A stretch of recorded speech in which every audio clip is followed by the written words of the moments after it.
আমার নাম কল্পনা চ্যাটার্জি। আমি বারাকপুর নর্থ চব্বিশ পরগনা থেকে এসেছি। আমি লেফট নি রিপ্লেসমেন্টের জন্য এসেছি এখানে।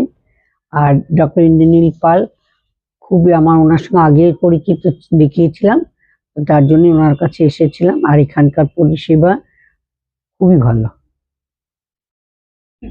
আমার নাম ভারতী দত্ত। আমি কসবা থেকে এসেছি ডাক্তার ইন্দ্রনীল পালের কাছে। এবার আগে 6 মাস আগে একটা করে গেছি হাঁটু চেঞ্জ, আবার আরেকটা এবার করলাম। এখন আমি খুবই ভালো আছি। উনি প্রচণ্ড ভালো ডাক্তার। এখানকার সব স্টাফ সিস্টার এরা সব খুবই ভালো। এখন আমি বাড়ি যাচ্ছি।